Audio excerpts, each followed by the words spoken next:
Thank you for that. That's Lucas Johnson in the background, playing me through the times of the dog, times of the of the bark. It happens. Minnie is now shut out. She was getting a little too excited about the show. How are you out there? Hope you're excited about the show, maybe Minnie style. Wow, that was awesome. Hey, Alex. Alex is in the house. Alex Landgrebe. That's a name I'll never get it right, but he's watching. Yeah, Hangout Conversation. We have a special guest, Mohamed Mansour, will be coming up very shortly, and I appreciate that extra special surprise, Lucas Johnson, drop it in, give us a little bass, little theme. We're working on that. I don't know if you noticed, we had that Rappa sampling, and me and Peter G. McDermott did a little funny, and we're excited about the show tonight. The second of 2 shows in 1 week. We've never done that. It's pretty crazy, and we tried to get Chris Pirillo on, and it just worked out better this way with the Hangouts on air. And everything, and now more of you can see what's going on. Double whammy of Hangout Conversations. I just want to thank everyone last night. Incredible show with Chris Pirillo. We had Aaron Wood, Paul Roustan was there, Peter G. McDermott, Bobby Joe Woods, of course, Eric Rice. I have my notes. Ryan Van Sickle played us out, which was really awesome. I can't wait for those of you that missed it to check that out. And we also had Stacey Farris and Steve Quinn. We also had Robert Anderson and lots of people joining us. The full episode and the Conversations Plus will be up very soon. Pretty epic show tonight as well. Amazing to have you tune in. Wow, this is such a great guest. I've been wanting to talk to this guest for a long time. He is from Canada. He's done a lot of stuff. And just to let you know, before we get into him, this is Hangout Conversations. You might think, for those of you tuning in, what is this crazy Hangout Conversations thing? And who is this man with the headphones? My name is Matt Rappaport, and this is a show I do weekly, one-on-one, with a guest that I meet from Hangouts, from G+, artists, and other areas, and get to know them and show you a little bit about them, who they are, not just their art or their talent, but just who they are as people, and chat them up. And then we do Conversations Plus with them afterwards, with other people joining in and having more of a regular hangout and a conversation. And the whole idea is to show you not just the people, but also Hangouts and how cool it is, and how it's not so scary and chat roulette-like. You know, most of us are wearing clothes, and we're pretty cool. Most of us are wearing, you don't know if I'm wearing pants right now. And you don't get to hide behind a logo like I do. Whoa. Uh-oh. My thoughts are going crazy tonight. Wow. Anyway, I do not get to hide behind a logo, but this is the aforementioned logo right there, coming in clear. So let me just go right back to the stream. I like to have the audience involved as well. And I see Paul Rostan's in the house, and Jonathan Lorber. The Hangout is public, so I'm not sure what you mean. Nave No has +1 us, and Nate J, and Irene Keller, Rose T, George Rodenbach, who I met in real life, Brooke Brown, John Fanovan, Stephen Ancliffe from last night, and a bunch of other people are joining us right now live. Tonight's guest is a nice, dedicated, and hardworking Lebanese-Canadian. That wasn't written or anything. Who has hung out with me and BJ for a long time. I should probably put my face up there. For a long time. He's made tons of extensions, at least 20 plus for Google Plus alone. He's been involved in the tech world, hackathons, and a lot of great tools for not just this space, but Facebook and all over the internet, the interwebs. His biggest extension that you might know him for is My Hangouts, which is available. It's free to use, helps locate all the Hangouts that are going on. He's saying no. To me, his biggest extension is My Hangouts, but to him, he says it's extended share. I think they're both good extensions, and we'll get into the extensions and the debate and the shemate and all that. But he's the fast coding, he's the lovable, he's the Mohamed Mansour. Welcome, Mohamed, to Hangout Conversations. Mohamed, he's here. He's a little blacked out. Welcome. Oh, there he is. Mohamed, how are you? Welcome. Thank you, Matt. You're welcome. How are you? Not bad. One of our oldest fans is finally a superstar guest. How awesome is that? I know. My BJ she thinks you're a superstar. I think you're a super Mo, super Canadian. You know what's awesome? I have 2 Canadians, and BJ is basically Canadian by being in Minnesota. So 2.5 Canadians and a Rappaport. I have Canada as my hat. That's pretty cool. So welcome to the show. I know you're a busy dude, and we've been hanging out, all of us, All four of us 7 actually. months. Yeah. 7 months. 7, 8 months. How does it feel? Does it feel like 7 months? Yes. It seems like a lot of things went by. Like all of us were in hard work, right? All of us were hard working in the last 7 months. So it seems like a long time, in my opinion. But it went very fast. But it seems like a lot of stuff went by. A lot of stuff happened. Like from day 1 till day 350, whatever. Day 350, that's correct. I see Ryan Mansickle, another Canadian, is saying, hey, take off, eh? He's already Canadian enough. See, most of your friends are Canadian. All your good friends are Canadian. You see that? That's Renata, awesome. Amanda, Lucas, Ryan. Wait, Amanda's my fan? That's awesome. Hey, Amanda, you be on my show? Anyway, sorry. Cool. Yeah, Ryan's a big fan. Ryan was talking to me about wanting to get together and get some Mo love, and everyone wants a piece of Mo love. Elaine said there's going to be a hurl in Ottawa. Yes, Ottawa, and I told her that she should combine it with Toronto and do like Ottawa, Quebec, Toronto 1 week or something. That's possible. Yeah, Ottawa is perfect. It's in the middle of both cities. Yeah, that would be cool if we could do something like that. I noticed you got your shirt says rock stars. You searching for some rock stars over there? Yeah. In your shirt? Yeah, Very a lot of cool. rock stars. I got a lot of shirts. You have the best shirts. You have shirts from all kinds of companies, and yeah. You've been on the internet for quite some time. What's your favorite? Some of your favorite shirts? I like the shirts from the gaming companies, like NVIDIA. They make really cool shirts.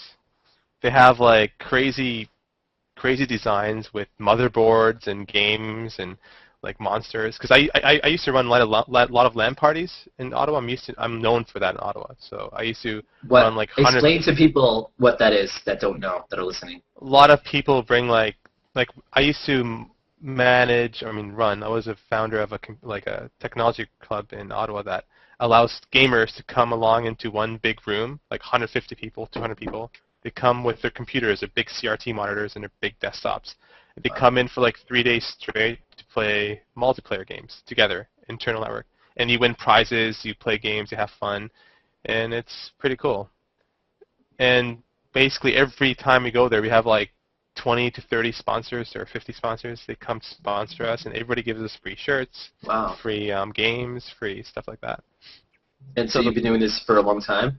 I stopped doing it when I started work 4 years ago, but I used to do this for 5 years straight.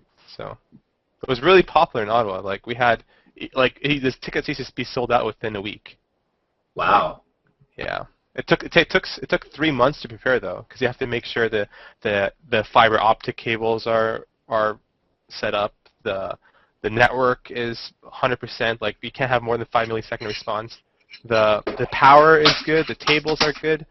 Like you have to make sure everything is. It's like building an internet in a small room. So. Did you have to actually physically you and a couple of people put it all together? We were 10 people. Volunteers, like 10 people. We all work, like we had people managing the sponsors, people managing the server boxes, because you have to have, we had like VMware server boxes that people we install servers, game servers inside, and we replicated to like 10 different servers, and we had people doing the finance, people doing the marketing and stuff like that. It was a lot, like it was like our sixth LAN party, so we learned from our mistakes from the past, and we made a very nice one at the end. It's called Lanopolis. What's it called? Lanopolis. Lanopolis, like Lanopolis.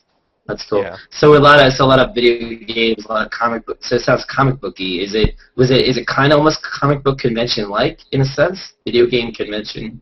Well, it's basically people come in with their computers. They set up.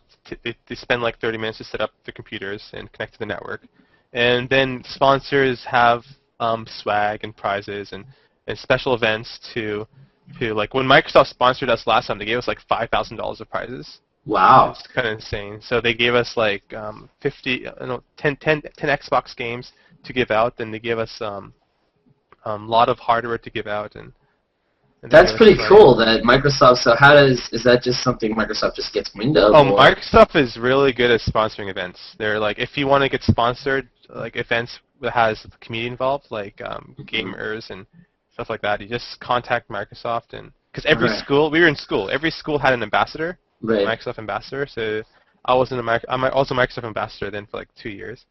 So I used to just get the money that they give us, and we get sponsorship money, and they give us a lot of money. The only requirement is basically nothing. You just let them play. Wait, that's the line of the night. The only requirement is basically nothing. That's pretty cool that you got to. That sounds like a lot of fun. That'd be cool if like a bunch of us clusters got together and had some kind of video game for those. But people usually don't sleep for like 24 hours, 48 hours. Like, but we hang out. We don't sleep in Hangouts. So well, some people sleep in Hangouts. The best moment we had there is when we had quizzes. Like when imagine you, Matthew, coming up on a stage and you're saying, hey, what is this sound? We made a quiz. We made like a small app, like a website app that has a quiz. So that quiz is like, it gives you noises, and you have to guess what the noise is. So what's the noise of this game? So it plays very slowly, and whoever guesses it, they win a prize. So it's basically like name that tune for video game at least. Exactly, right? Name that tune for video games. It's pretty. Wow, name that picture. Name that tune. Name that picture. And it was kind of cool because everybody loved that. Like imagine 100 people in the room, or 100 like at night. Like I was like at 3 a.m. in the morning. 100 people at night. They're screaming the name of the game or the tune. Like you see Mario Brothers, Zelda. And so how old would you say the age range were? Mostly people in their 20s. Like what was the we had from 15 till 30, 40. It's random. Cool. People who love gaming and passionate about gaming, they go to these events because you get to see people who, like it's like us. We do Hangouts every single day, right? Most of us, yeah. Yeah, so it's normal. But in gaming, you play games with your friends on Counter-Strike, on your tournament, Team Fortress, World of Warcraft, Dota, right? You play against people, and you talk to them like that on the phone. But there's no video. It's only a game you play.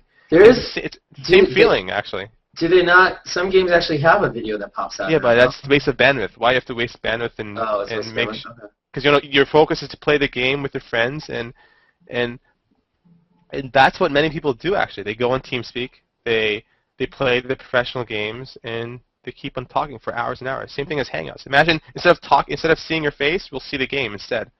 So, right, and that's probably I've seen some people develop some games in Hangouts. I know you worked on some games in the past, and there's some people that have brought some. Yeah, we worked there. We did the first game on a Hangout API. We were the first people who did it. We did a Hangout Pong game.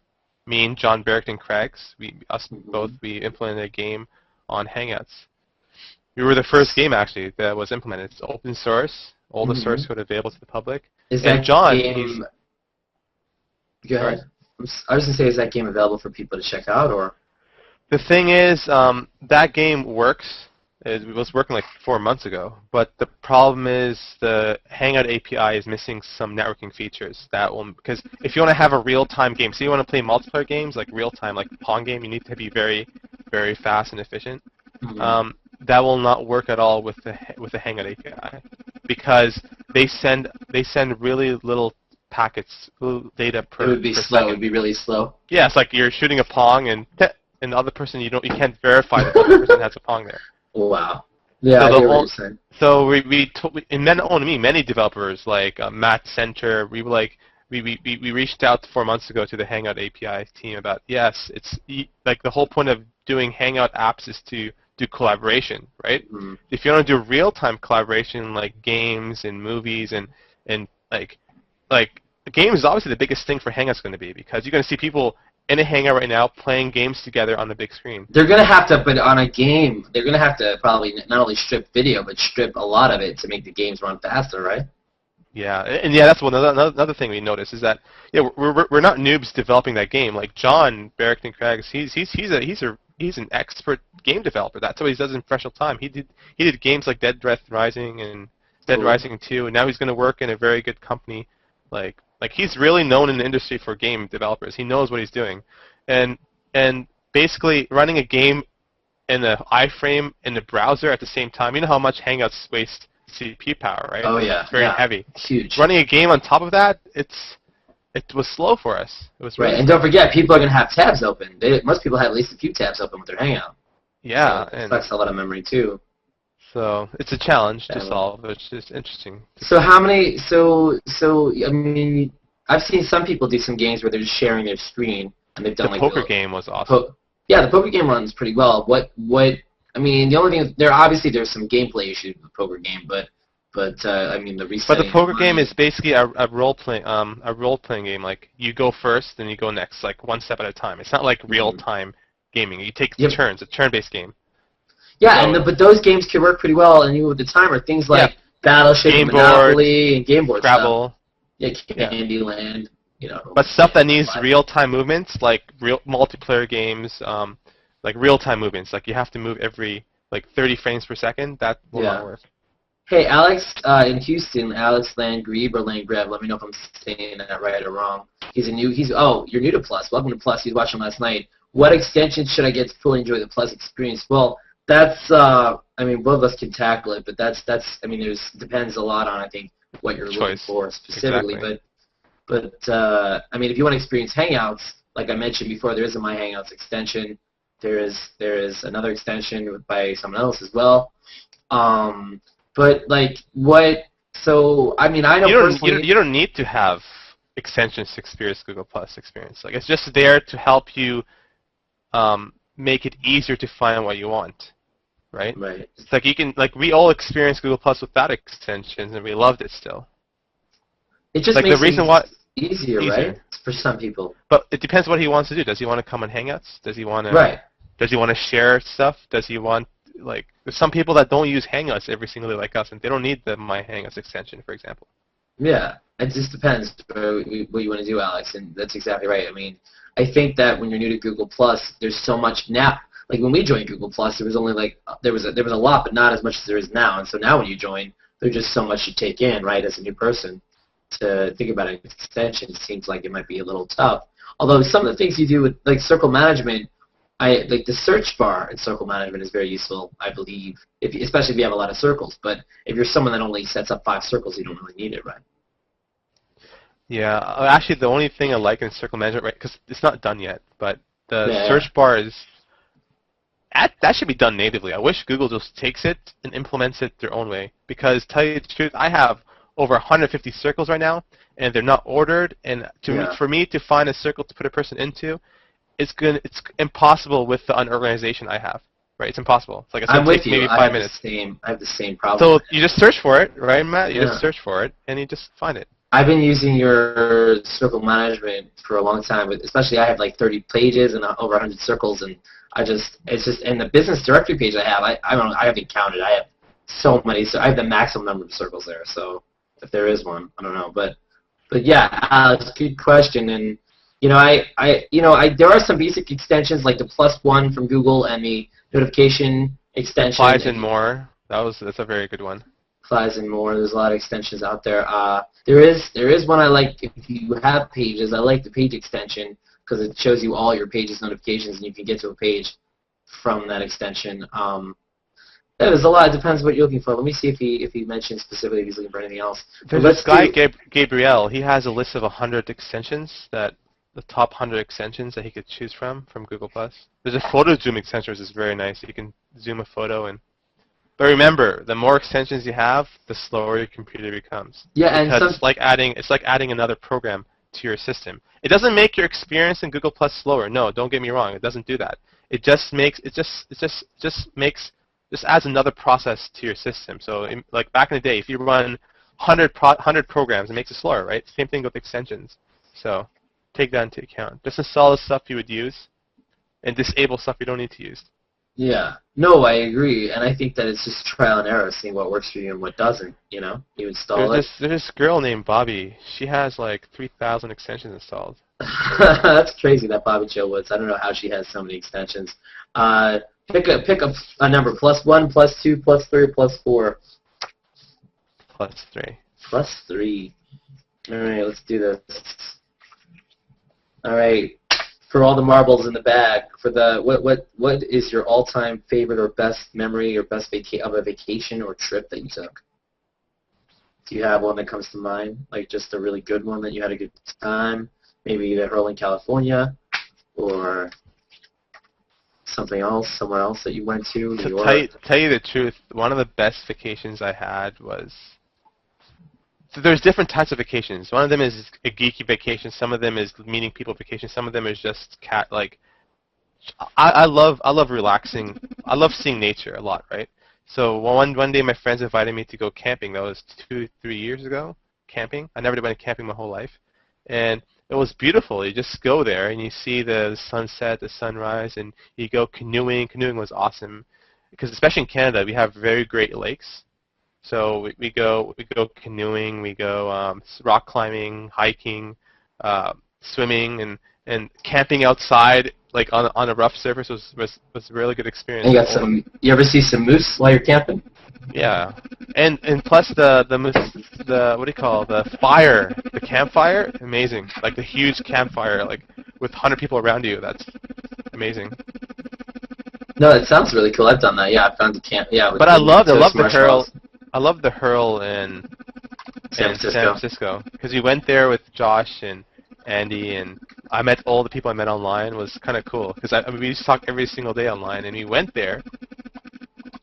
And yeah, there's a lot of background noise on yours. On my side? Yeah, your side. Is there? Oh, I didn't notice. I had my headphones in, so hopefully it's not too bad. There's a hum. I don't know. I kind of hear the hum, but I don't know where it's coming from. I don't think it's a phone. Is it like crazy? It's not that bad, is it? No, now it's better. No, it's not bad. I just got. No, weird. So it's like when I went to San Francisco, it was pretty cool because the thing when I met Lucas Johnson, that was epic. I will never forget that. He told me to meet him somewhere in San Francisco, like I forgot the place. Was he the first guy that you met, or just? Yeah. So, because we're happy, we're fortunate to have Lucas Johnson with us tonight. So he said he said he was busy. He was trying to get his phone fixed. I'm like, okay, I'm there. I'm like, I'm bored. I want to meet you, all right? So I was like, let me go find you, right?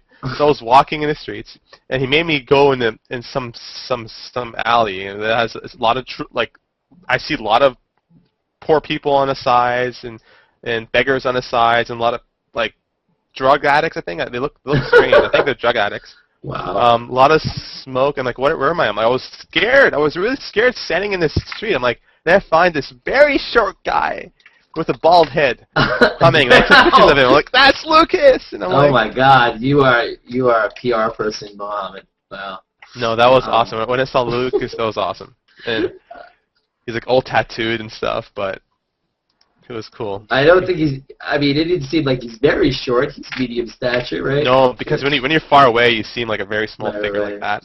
So was it a culture shock? I mean, like coming to San Francisco from California, it seemed like it was a little for Lucas, like the move from where he lived. Did you feel like I came as a tourist, right? So I came as just walking around, going on the choo-choo train, whatever you call that. The trolley, or whatever, yeah. And I went to restaurants like normal people do. We didn't fool around. We just went to restaurants and met people. So it's like meeting people. Like I met. It was really cool because when I met Justin, he actually took us to nice restaurants, which was really nice. So Justin Ormont. Yeah, I don't know. Yeah, everyone's complaining about the humming. It didn't do anything different tonight from last night. So. No, it's fine now. It's fine. Oh. Turn up the vibe. Yeah, so no, this California hurl. You've been to California a few times, and so you met Justin and Cam, I think Daniel and Darius, James Williams, who I've met James Williams and Justin. And, I met Leo Laporte, and he was awesome. That was like I would if I lived there, I would visit him every week. So Leo Laporte, Twitch TV host, you actually met him in a taping? Yeah, all of us went there. Me, Lucas, Justin, James, Josh, we all went there, and Daniel, we all went there to see Leo. And it was just a small group of you to see Leo? You watched his show, or? We watched his last show in 2011. Wow. It was his brick house is really, really nice. It's like a geek place. I don't know. What? And so he's got a big staff, or? I think he has decent amount of staff, not that much, but. That's really cool. And you had like a couple minutes with him, or you had. Actually, we stayed for like 3 hours on his show, I think. And at the end, we were just talking. Like we all took pictures with him. Cool. And yeah, it was kind of nice. Yeah, Twit TV is probably the most popular podcast in maybe, I don't know of all the podcasts, but definitely of the tech podcast, but it's pretty up there. Pretty successful. That's cool. And so there were a lot of things. I remember it's so funny, Chris Pirillo was talking about Tech TV last night, and like wherever that went. But he's still around, so I mean, there were a lot of people in the early days. Leo, I guess, was part of it, and Chris, and so the social media in the tech world, as things expanded over time. Do you remember like your first memories of like getting on your first computer and the first time you're using the internet, like what your experience was like? I when I was in grade 11, that's when I first went on internet. Grade 11. Actually, no, I went on internet when I was in 56K modems back, but I did nothing. It was boring because what could you do? Just look at websites and that's it. I never had an email. Never had it. That wasn't. Yeah, I never used internet when I was 56K modem. I programmed late. That program was in third year university. So. Yeah, and so what? So what were my some of your? I mean, when you did IRC. I went to Napster first. I went to Napster first to download music. Wow. That was the first thing. Then I was a script kiddie for many years. Many people will know what that. I don't want to explain it here, but No, I was okay. a script kiddie for many years, and I was on IRC for like 10 years. I was in some scenes, and yeah, I was a bad kid. So how did you consider yourself a hacker of sorts? I was. Yeah. And so were you a self-taught hacker, or just someone teach you? No. No, and I wasn't. For example, when I was in Tampa, Florida, we had this course called computer IT, and the whole point of this course is to learn about computers. But then the teacher used to play Quake 2 in the classroom. I still remember it till this day. And he's like, whoever beats me in Quake 2 will get 100% in their exam, right? So so every day we just learn for 10 minutes in class, and the remaining we play against teacher every day. So one day we want to practice more. So the best way to practice is use a multiplayer, and like the online multiplayer for Quake 2. So when the teacher went away, I actually put a keylogger in his computer to get his so I downloaded from online. I got a keylogger. I put his computer. I got his password for the network. So I disabled the network for the entire school except the classroom. So the entire school was shut down except the classroom, and we played very fast internet for the classroom. So we had all the internet we need from the entire school. Then I got in trouble and got expelled and stuff like that. So the way I learned that was basically there is people, we all work together to find a way around it. And there was, you got expelled? I got suspended then. Wow. Yeah. Like so that's little Zuckerberg like. But when I went to the first year university, like, because I know where to get 0-day hack. I used to have access to those stuff. So when I was in the University of Ottawa, I used to be a very big gamer. So I never studied. I rarely study because it was easy for some reason. Like all the assignments were easy. But so what we did in the spare time, every time between classes, we go to the computer lab in engineering, and we load up Counter-Strike, StarCraft, Age of Empires, Unreal Tournament, and we play games with like 50 other people in the engineering department. But it was so bad because every time you have to come in and install the game, which takes time. So me and my Russian friend, we found a 0-day exploit for the deep freeze, and we tried to work around it, and eventually hacked all engineering, every single computer in engineering building, to actually have every single game in a hidden folder. And then That's funny. Then we did that for the whole year. No one caught us. Then I took it an extra step and said, hey, let's actually host movies and games so everybody can download like a movie, like movies.uottawa.ca. We like store movies. So what we did is I merged 5 computers together in an FTP server, and I hosted that for the whole school as an idiot, as myself. And then some guy, he told on me, and I got almost expelled, like really close expelled. So the dean told me, if you tell me how you hacked it, because you had nothing wrong in the past, but if you tell me how you hacked it, and write an essay about it, then I'll drop the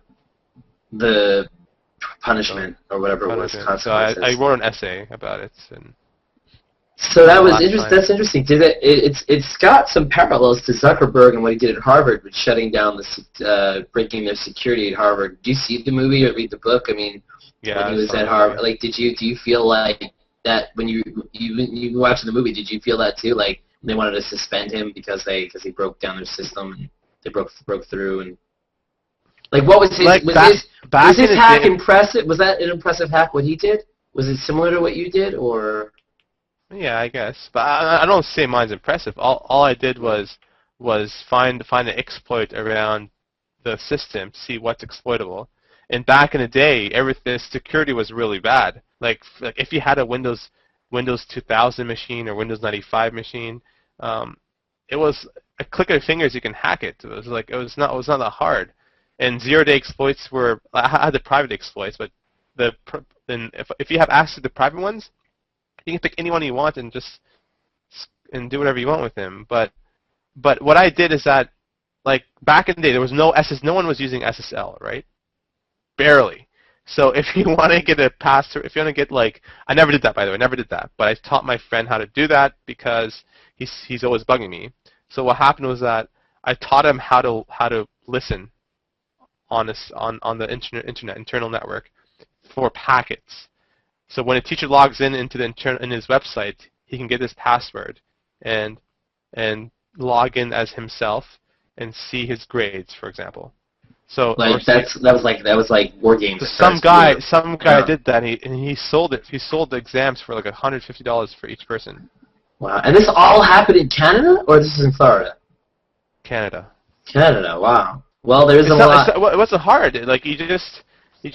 Have you heard of the extension, the Firefox extension? That if you install it, you get to log into the other person's identity, like his Facebook identity, his Gmail identity. Right. But what I'm saying to you is not that whether it's hard or not. I'm saying the fact that it was dead with people are doing it. I mean, I grew up a little bit, not too much later than you, but the idea of hacking into things like that, I mean, was only like a movie type deal. It wasn't happening.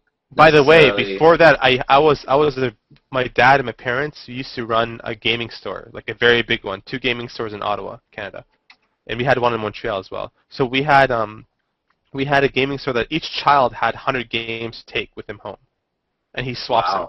So I was really. So you were into gaming from the beginning, like from a young age? Yeah, gaming. I was there since I was like 5 years old, but wow. I was playing games every single day, and used to we were so generous because my dad used to love us so much and give us anything we wanted. Like any new game coming out, we used to go inside the store, pick it up, and swap within 100 games. And wow! And so did you have every system? What was your first my sister had Nintendo. I had Super Nintendo. My brother had Sega Genesis. So we had 100 games. You were too young for Atari or for Coleco, right? No, we had Atari at the beginning, but we it's old. Why people still use Ataris, but I think Ataris are cool. Okay. Yeah, but Super Nintendo, you can have the illegal Chinese versions that have the Atari, like 100 games in one. We used to have that. Like the gold tapes. So what were your favorite games? Did you have a favorite game on Nintendo and Super Nintendo? I like the adventure games. Like obviously the Super Nintendo, the Legend of Zelda and Link to the Past. That was awesome. I loved F-Zero and Super Mario Brothers, obviously. I loved Contra a lot when I used to play. I love Contra, yeah. Top Gear, I liked Top Gear. Oh, the turtle game. Teenage Mutant Ninja Turtles? No, the other one. The Toads. You know the Toad game? Maybe. No? It was kind of cool. You act as a Toad and I forgot what's the name. It's funny. You're like the third guest to mention Zelda. I think Joseph Lee and Joe Frawley, both gamers, they both were talking about Zelda too. So that was kind of cool. And I used to play a lot of games. Like every single game that came out in Nintendo, I know it. Like I used to play it. Like Temco Ball. Remember? I don't know if you played. I love the what do you call the Paperboy? That was nice. Oh, Paperboy was cool. Paperboy actually, I played in the arcade. The little. Yeah, all the old ones. Yeah, it was cool. Hey, Alex is saying Frogger, and Frogger was good. Reminds me of Seinfeld. Napster and Goofball.com is what got him hooked to the web. So yeah, we're reminiscing about the old Goofball.com. I never used that. Did you ever go to Goofball.com? My first website I experienced in the whole world was Napster. Yeah, Napster is what that's the only website I've experienced. That was actually my first website. Yeah. Yeah. I was there during the BBS days though, when you dial up in the modem to get movies and games. I was there. I was there at the very, very, very end. Hmm. Yeah, in college we had networks, so people shared movies with each other without thinking about it. It was just all on the network. People got them. And I'm a late boomer to programming though. I didn't program I was in university as a chemical engineering when I first came in. Then I dropped out to go to electrical engineering. Then I dropped out to go to software engineering because the reason why I went to software engineering is because my university didn't let me go to architecture school because I wanted to be an architect, do buildings. I used to be very good at drawing buildings and abstract stuff. I'm creative in that sense, I believe. I really love that, but so that's kind of like design, though, architecture, and you do a little design with your development and your software, right? Well, yeah, when I'm hacking, I learn from a previous design and apply it. But if I need to do something really quickly, like when I do my extensions, because I produce extensions within a 3-hour time frame, usually, or 1-hour time frame, depending. So I don't think too much on design there because I learn what I learned from the past and I apply it. Because everything I do in extensions, I reuse 90% of the code. 90%. Because every time I develop something, it's a lot faster though. Every time I developed maybe over 200, 300 extensions so far. A lot. Using the same basic infrastructure. So my first extension, I learned JavaScript by learning how to do extensions. I have no professional experience in JavaScript. And did you feel like it was hard to learn JavaScript, or? So, when I finished university, I went to my first job, and it was kind of boring. So I wanted to pick an open source project, which is to spend time, because I don't want to spend time gaming, because I used to game 8 hours a day. So I was like, okay, 8 hours a day. I could never do better, learn more about programming because I want to know more about programming. So I dropped gaming at all. So I stopped doing 8 hours a day. So I used to be really big in gaming. I used to do pug. You know what pugs are, or? Yeah, I know pugs. Yeah. So we used to do pug bots. I used to maintain a channel for Team Fortress 2 that allowed competitive gaming to happen. So I used to run a channel, like a pug channel for TF2 and Left 4 Dead, that allows people to play against professional gamers and practice. So I used to do that for a year straight, and I developed, I was managing it. Then after that, I was like, hey, I'm spending too much time doing stuff which I can't even put in my resume, right? So I wanted to contribute back to the community in programming. So I found Google Chrome, which was released, right? When Google Chrome was released, I was like, whoa, that browser is really fast compared to Firefox, right? Firefox is really fast compared to Explorer, so. Yeah, so because it was Internet Explorer 6 then, and it was really slow in 7. So I was like, okay, should I pick Firefox or Chrome to know the source code? Because I never knew C++, never knew Python, never knew JavaScript, never knew all the languages.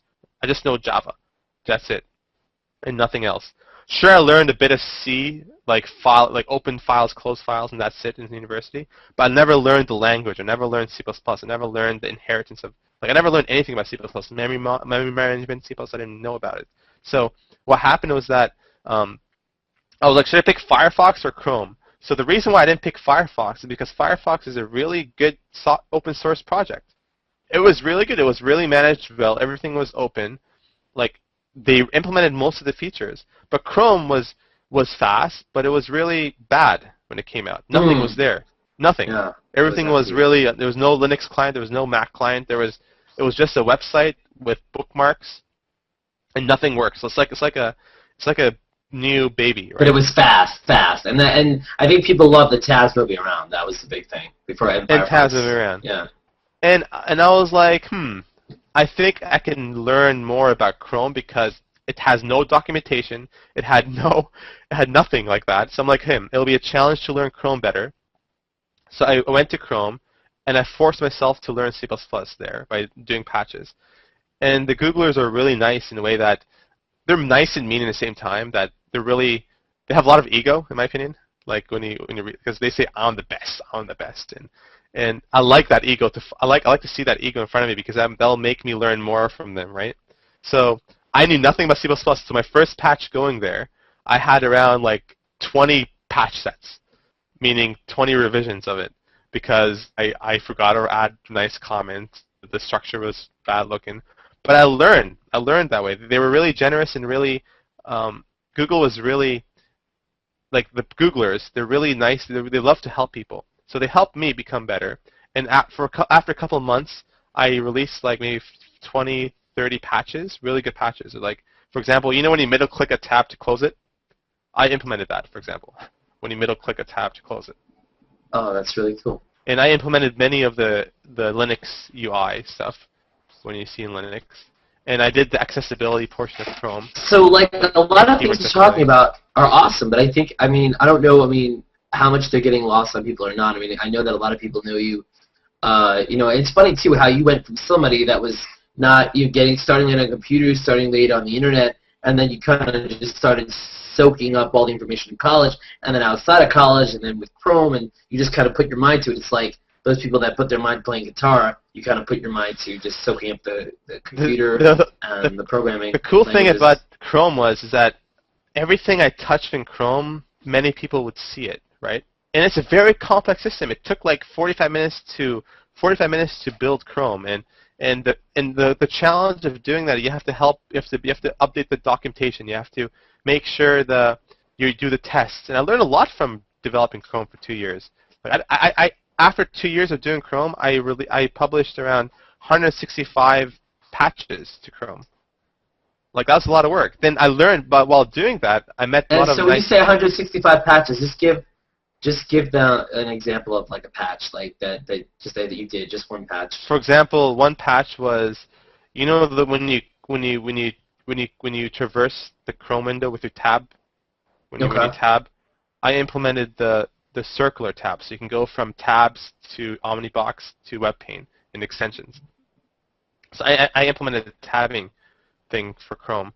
And the other one I did the early versions of Print Preview, but not the UI, the backend stuff, which was redone, obviously. A lot of things were Google redoes everything over the past.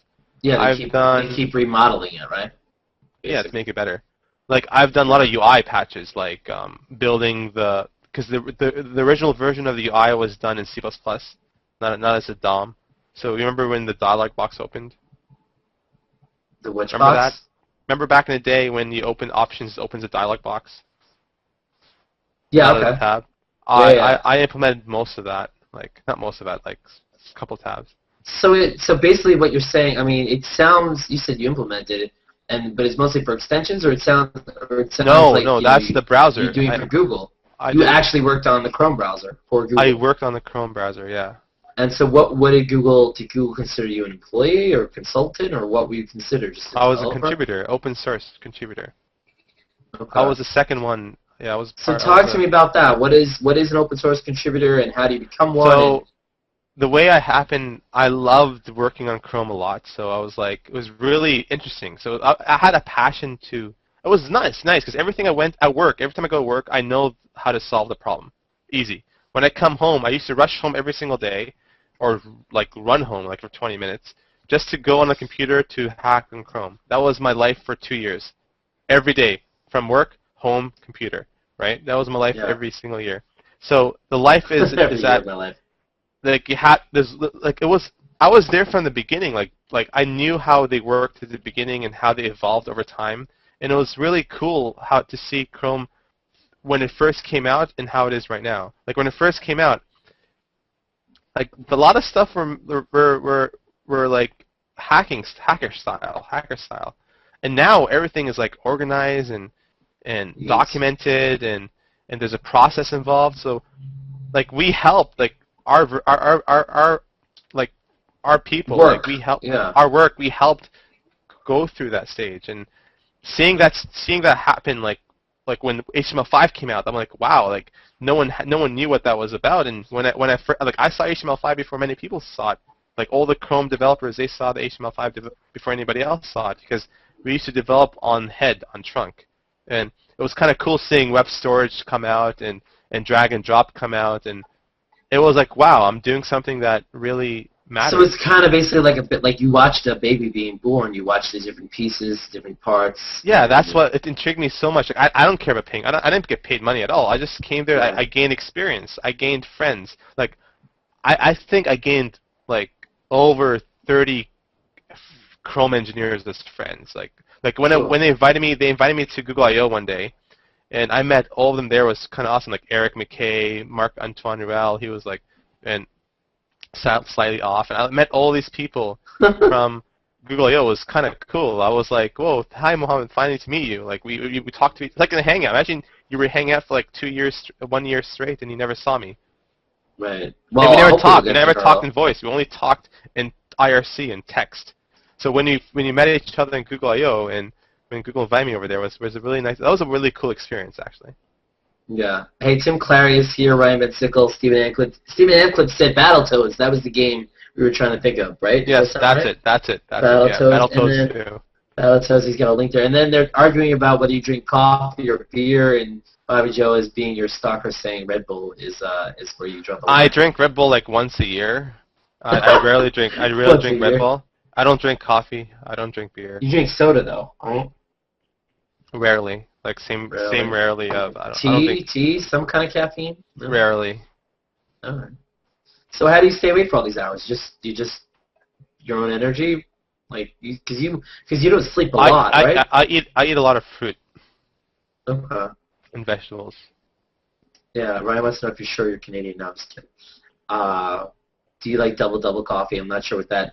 Yeah, and there's a lot of double is a Canadian thing for Tim Hortons. Tim Hortons. Yeah, so to me, we do have Tim Hortons here, a couple locations, but... Hey, Matt, one thing about Chrome I learned is I came out of Chrome, I learned JavaScript, I learned Python, I learned C++, I learned the software processes around how Google works, like, extremely well. I know how Googlers work, like, inside out now. And there's good stuff and bad stuff about it, but I learned we were a lot of talking stuff. last night about the good side and bad side of Google, and the fact that, big thing in my opinion, Googlers, they email too much. They do a lot of emails. Like they email about the stupidest stuff. For example, there's a white space error here, and there's a big thread of 100 emails. We want 2 spaces, you want 4 spaces, you want 3 spaces, and right. that was an issue for a long time. But it's getting better. Yeah. Well, then it went to Chrome extension. School. Like Chrome was basically your school. Chrome basically, it gave you you working on Chrome set you up to develop all these Chrome extensions and with not just Plus but Facebook and other sites as well, right? Is that fair to say? I did. When Chrome extensions came out first, I fixed some bugs in the Chrome extension, the backend in Chrome itself, and every time they released a feature, because I really wanted, there was a big issue called we can't set our desktop wallpaper in Windows in Chrome. That's the only thing that's different between Chrome, Firefox, Safari. Every other browser can set a wallpaper, right? And I like setting wallpapers. And that was the most requested bug in Chrome. Then, when Chrome released the extension API there's 2 things missing. One of the things that was missing was I can't bookmark all my tabs, I can't reload all my tabs, and I can't set a wallpaper. So when they implemented the extensions, the first day I implemented an extension called Reload All Tabs. Now it has like 20, 30,000 users. And Bookmark All Tabs. But Bookmark All Tabs went so viral that Chrome implemented natively. So now Chrome has natively Bookmark All Tabs. But before that, I implemented an extension that allowed users to bookmark all tabs, and that went viral in like TechCrunch and Mashable, and now it's native in Chrome. Reload all tabs went viral, but Chrome doesn't want another context menu, but it's a known extension right now. So if we're talking about context menu, then let's get into the beginning of Google Plus, and you developed I forgot exactly what it's called, but that was the big thing where everyone got to know you from, that you developed an extension to get all your Facebook friends imported over to Google Plus, because when we started Google Plus, we just had like Yahoo and Gmail. So tell us about how you implemented that and the whole story behind it. And I implemented it a year, 6-7 months before Google Plus. Mm-hmm. The basic version, basically, because remember there was a big privacy issue with Facebook that you cannot. Well, it's always, but yeah. Every time they change the preferences and they always make it true, and it was kind of making me pissed. So. Yeah, because you do developing for Facebook too. Like you're a developer for Facebook, Google. Yeah, I did 2 apps on Facebook when it first came out. So I did a game and I did a stats thing and a to-do list and just for fun. But the thing is, when that came out, I just implemented a thing that crawls your friends and exports through email, and that's it. But then when Google Plus came out, I expanded that even more to crawl so I found a hidden variable in Facebook that allows you to grab all the list of friends, and I got that variable from. That was a hard thing to do. I got the small variable using messaging, and then what I did instead is I presented it in a nice grid-like fashion, like a big grid, and then you select which ones you want to export. It crawls your friends, grabs the email, and sends it to Google Contacts if you wanted to. That was really painless. If the people who were fortunate to try it, it was basically a one-click process, and you're done. Although I know when I tried to use it, I remember trying to use it. They just maybe have too many friends or whatever, but it took a long time to load and it got. Yeah, the way it works is it has to go through, because the way Facebook exposes the email is through each friend page. So what I did is that I made a random algorithm that basically it's so random that you cannot every interval between a person from the previous request and next request are not the same. And that worked for a good couple months. And what it does, it goes through each person's friends list, and it checks his profile, gets the email, and put it in an internal database. And that's all. But then Facebook became really... they became aware of what you were doing at some point. So so that went good, and that had 150,000 users for the first 5 days. So let me ask you this: did you join? So when did you join Google Plus? Like, what was the variable between you joining Google Plus? June 28th. You joined June 28th, and then when did you say, you know what, I need to implement my Facebook extension? When did you right away on that? No. It was readily implemented. I just updated some features like it was implemented before. I just added features like exporting your friend's photo, their address, their name, because people asked those features. It went viral because TechCrunch and Mashable and ZDNet and CNET and like almost 100 blogs, they said, if you want to export your friends list, use this extension, right? Right. So do you think they just used Google Search to find a way to do it, or? Yeah, Google Search, because I had mine was Google Search was the first. And so did you so you didn't necessarily intend for people to use it on Google Plus, did you? Not at first. No. And so what? So that caused a little ruckus with Facebook. What, I know their articles were written and stuff. So what? Do you want to just talk a little bit about what happened and how did you have to shut it down, or?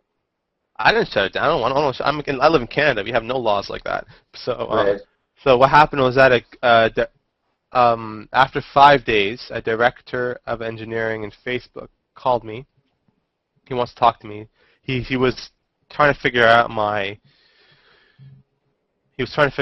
I did what I did, because it was really bad on the servers, because there was imagine it was 70,000 users at the same time running this extensions at the same time, right? It so damaged the servers. Right? They noticed the peak right away. They noticed the peak right away that people were accessing the people's emails. So what they've done is they removed your friends' email addresses from the profiles completely. So now it's almost impossible to get the email because they actually remove it after you visit 5 friends. Mm-hmm. And when he was talking to me about that, we did 2 phone calls, and he wanted to know about my issue. Now we're good friends, actually. He's my friend on Facebook. Maybe because he wants to know what I'm doing. It is amazing, though, to think about it, because you think about how people joined Facebook. It was that literally they sent out emails to everybody. They basically spammed them with Facebook, and then that's how basically kind of how it started, right? And that extension was hard to do. It was really, really hard to do. Yeah, it was probably, is it your most impressive? No, second most impressive. Second most impressive. So you've done a lot of extensions since then. You've been developing quite a few. Do you want to?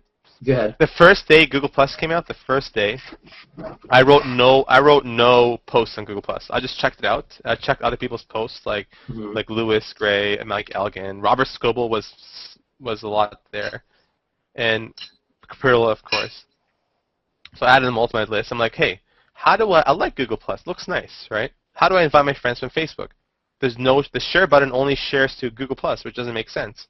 So the first 2 hours of Google Plus, when I went on Google Plus, I implemented a quick extension. The first 2 hours exactly, which allows you to share any post from Google Plus to any other network. I just put Facebook and Twitter at the first day. And that went really viral. TechCrunch said, wow, hours after Google Plus came out, the Mohamed Mansour developed this extension to share to other locations. And I kept on... You just kept on developing, yeah. You were just maintaining it. Now it's freaking perfect. It's like... And you added, is that extended share now? That is the most downloaded non-Google made Chrome extension for Google Plus. Yeah, and I know that I use it, and because I wanted to add Pinterest to it, which was the reason why. Because now that just makes sense. Because I feel like now with Pinterest, I can use Pinterest to get more content on Facebook and Twitter. Because I stopped, since Plus, I've been on Plus. I haven't really been using Facebook and Twitter, but Pinterest connects to Facebook and Twitter, with the like and the tweet. So. Well, you're right. So the reason why I added, now it's really done really well. That was my first extension, and Google changed their layouts a lot, their class names, and that was, all the developers in Chrome were like, Google, stop doing that, because they're making the developers change their class names every single time. Because remember when the extensions were breaking at the beginning? Because Google was changing the names, they were compiling their code, and the code does different names, and that was really tiresome for us. So a bunch of developers, like 5 of us, me, Matt, Justin, we were all working together to develop a discovery thing, like a bunch of things. Each one had their own way of doing it, and at the end we actually discovered content. Like instead of referring it to the name itself, we discovered it, and that was kind of cool. That was like a peak of extension development, in my opinion. Like when all the developers work together to find different solutions for the problems. And so that's the hardest thing, though, right? That the code keeps changing, and since the code keeps changing, it breaks it. Now it rarely breaks. Cause we're using discovery. We're discovering elements now, so it breaks maybe every 3 months once. So it's really. So it's pretty stable. That extension was really good. I use it every single time to post to Pinterest now, because Pinterest now it's easier to use this extension than using the bookmarklet for Pinterest. No, I agree. It's much better. Plus, the good thing about the Pinterest extension is that it gives the owner of the content credit, right? Because his link will be linked to the Pinterest article, which is a good thing. Yeah, it does do that. And that's actually kind of cool. You could see more photos from this person, or seems to pop across. Then after the extended share, I created. I used to use Hangout. I used Hangouts right away, right? And Hangouts was just a window that you view stuff. I'm like, wait a second, why can't we do anything else with it? We were just video chatting. It'll be cool. And remember the first week I showed people my coding while in the background while in the Hangout. It's on my scrapbook photos. Profile. Yeah, you were showing us all your coding. You were watching the code, watching you show us stuff, elements. So then that's when me and Jonathan, John Barrington Craigs, we met in a Hangout while doing a hackathon in a Hangout. We did a hackathon for like 8 hours straight, trying to develop a game before the API came out, the Hangout Pong game. We finished the whole thing, but there was a problem. There's no way to send information with. We thought we could use a Google Talk plugin on the left to send information, but we couldn't. But then we actually hacked it in a way that we hacked the YouTube gadget on the top. The YouTube gadget that was in Hangouts back in the day. So we intercepted messages in the YouTube gadget to put our game messages in. Wow, that's cool. Because the YouTube gadget wasn't that great. So what we did, we released something called Hangout Pad, which allows people to write together in a Hangout, collaborate on writing. That was before the API came out, before Google Docs came out, and that contained a lot of that was viral too. that you can collaborate. Me and you can collaborate together while clicking the button, and we can code together and write an article together in real time. That was before the APIs came. It was kind of cool. Then I implemented a lot of other stuff. Like one thing that's really No, you did a lot of extensions and a lot of helpful extensions over the period of time. Like I said, circle management was one of the big things for me to use to manage through all those circles.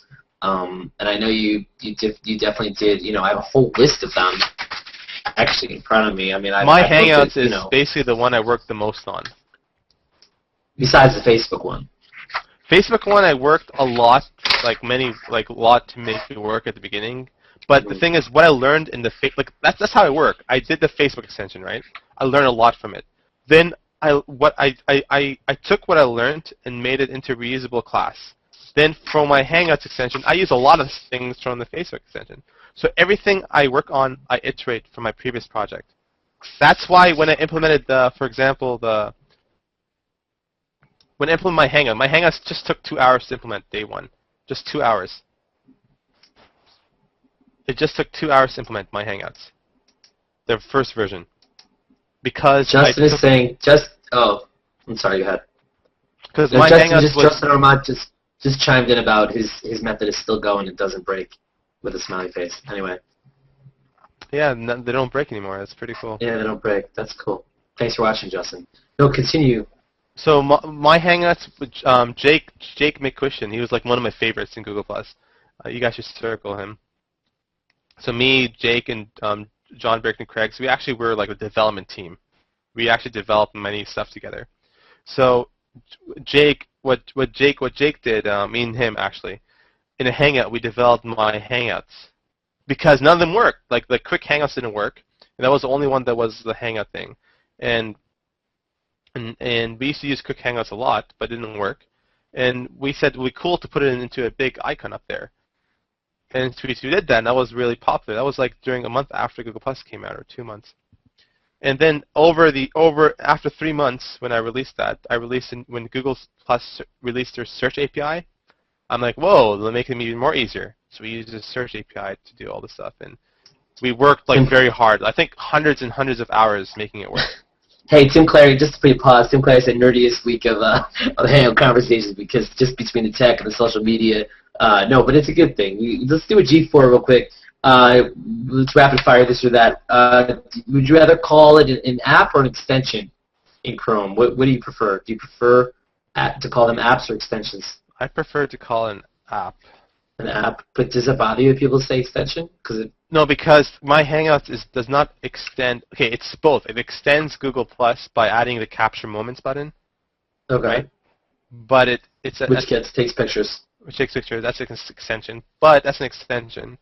But when you see it extends Google Chrome as well, which is an extension. But it's an app for Google Plus because it gives you a different view of your stream. What my Hangouts does only, it just gives you a different view of your stream into a small window. That's the only thing it does. It doesn't go to an external server. It doesn't download anything. All it does is whatever is on your stream, it puts it in the pop-up.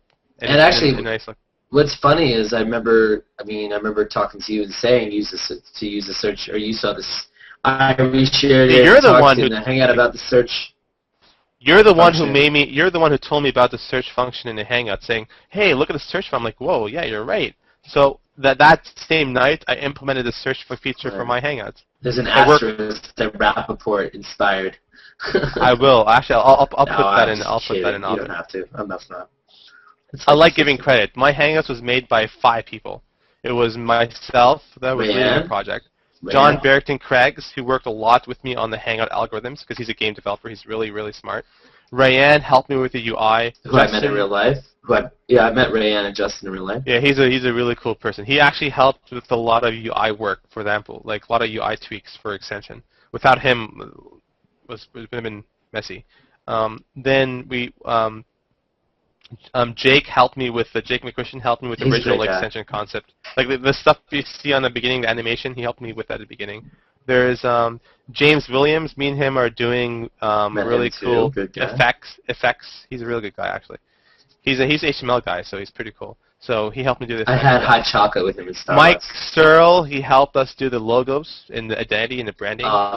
He also helped. Yeah, he's great help, Mike. Funny guy. And the colors and stuff like that. And Kim helped us with testing. Kim Beasley. Kim Beasley helped with the testing. And Bobby Joe helped us with the marketing a bit, but I should bug her more about it. But there she is.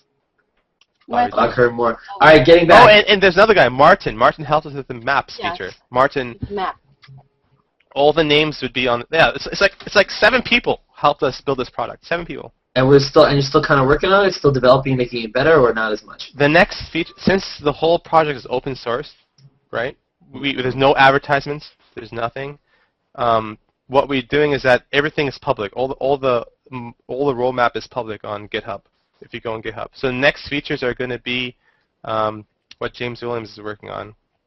It's going to be editing your capture moments in the browser. It's like a editor in the browser. It's kind of cool. You can add morphs and transformations. And that's kind of cool. What's a morph? Wait, a morph? You can morph images. You can morph images. Okay. It's like adding effects on top of images. So we use a library for that. I find the capture moments for me personally, usually gets weird. I mean, is it still maybe just my own? Does anyone else have issues with capture moment part of the gallery and stuff? I released something last night that fixes a major bug for capture moments. Okay, let me go look. 4.51. Okay, cool. I'll work straight for BJ. All right. The thing is, and we're going to release statistics soon. So everybody wants to know who they're hanging out with the most with.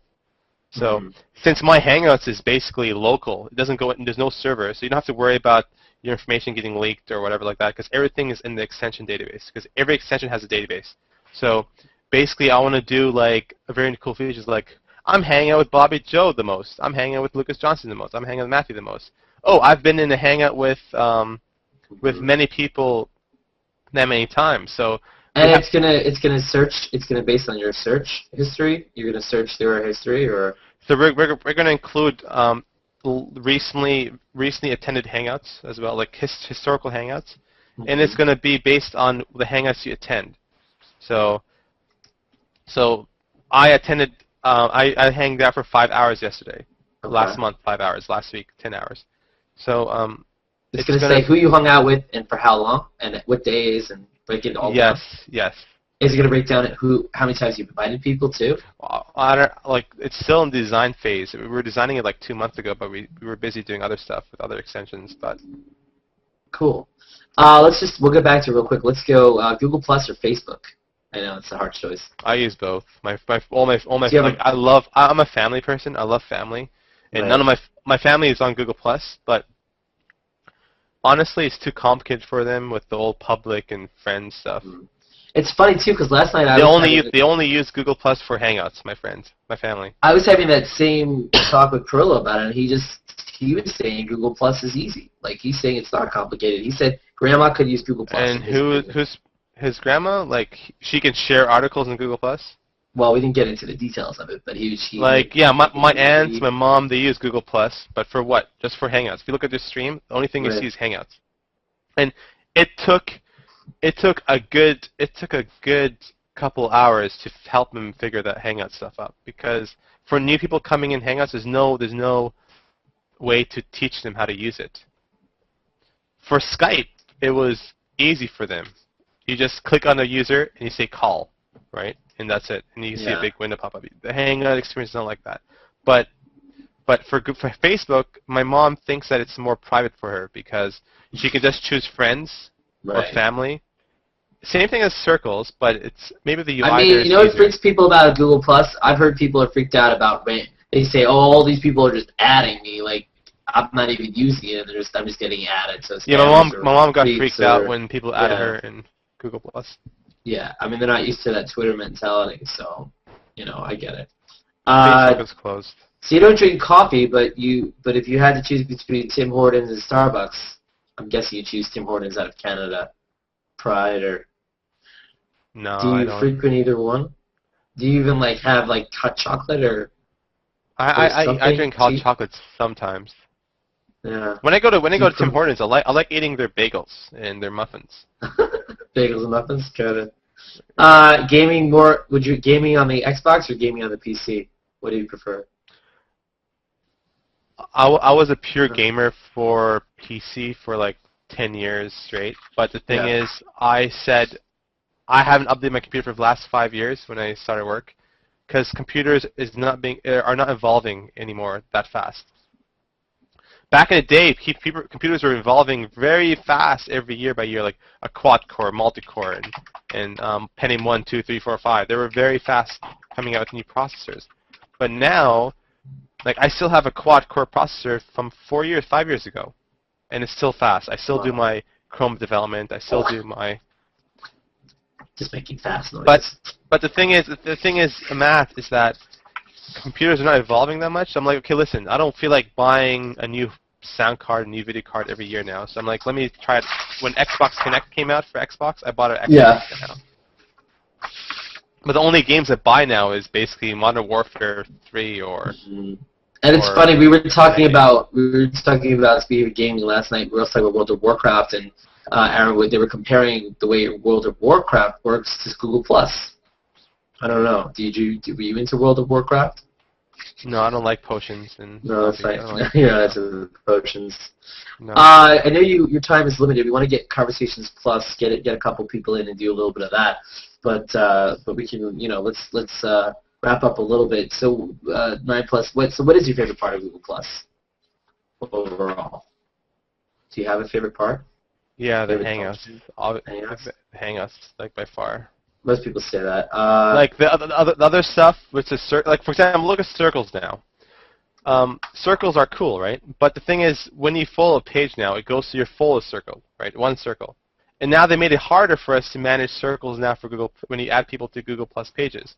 So I'm like, the whole social experience is really too much information to organize in Google Plus. And Hangouts is the only thing that makes me come back every day. If Hangouts wasn't here, I wouldn't have come back I would have come back every week or every month. Yeah, not as so. Do you use Twitter or not? We'll get into that. Wait, hold on. I don't use Twitter. I try to use Twitter, but I don't. Twitter is very good to find very fast information. Mm-hmm. Like, say you want to find information about how you do this, right? And you can find information that way. You can see what people are having problems with and help them out as well. It's really fast to find information, like because it's a single sentence you send to people. Yeah, I mean, the people are starting to search Twitter and Facebook more, maybe even more than search engines, right? So yeah. What feature would you like to see integrated? Probably an API. You'd like to see that, but that's not a feature. In Google Plus?